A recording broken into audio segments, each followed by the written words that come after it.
जिल्ह्यात तुम्ही जर फिरले वाई तालुक्यामध्ये तर तालुक्यामध्ये असा प्लॉट नाही. तालुक्यात मी तर म्हणतो तुमच्या पूर्ण पंचक्रोशीत पाहिला तरी सापडणार. मला तर नाही दिसला कुठे येताना. विशेष म्हणजे मे महिन्यापासून या प्लॉट मध्ये पाऊस चालू आहे. तो माग ऊस आहे तिथं पण यांनी वैदिक वापरलेले आहे. त्याच्यात जो कांदा होता ना हा. तो सुद्धा अजून पाण्यात होता पाण्यात 2 महिने पाण्यात होता. 1.5 महिना कांदा पाण्यात होता तरी अजून तसं त्या घरात पडलेला आहे. म्हणजे इथं तुम्ही जर वैदिकवर कांदा पिकवला तर कांदा सुद्धा सडत नाही. खालच्या वावरात कोणतंही या हळदीमधून हळदीमधून काय बात करता? हळदीमधून. सारखं पाणी चालू आहे. पण एकही सड चुनखडीची जमीन आहे.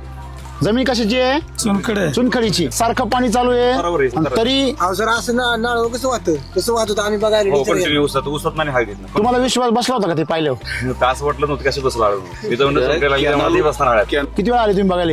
2दा होती बघायला. नाही ना तसं फार हेल्थ चांगली फार फार म्हणजे मी मगाशी सुंदर म्हणलो ना हा. त्याने म्हणतो मनापासून सगळीकडे पर्यंत जाऊन आलो सगळं फिरून आले तुम्ही. सगळीकडे. लोक म्हणता नाही एका कोपऱ्यात उभे राहतात दिल्लीत दाखवता नाही मी बघून आलो होतो सगळं. की असं पीक जर आलं तर शेतकऱ्यामध्ये काय तयार होतो? आत्मविश्वास. आणि हळद, आलं, कांदा, तुमचं लसूण, हे जे कंदमुळं आहे सगळे, हे कंदमुळं कुठे पिकतात?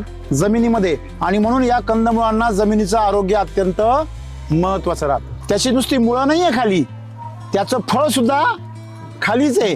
त्याच्यामुळे तुम्हाला त्याला जास्त जपावं लागतं. आणि तुम्ही जर याला केमिकलचा वापर केला तर विषय संपला. त्याच्यामुळे आता केमिकलवर शेती करायचे दिवस काय झाले? संपले. हे आपण जर स्वीकारलं लवकर तरच आपला कुठेतरी चांगले दिवस येतील. नाहीतर 18 महिने यायचे अडसाली.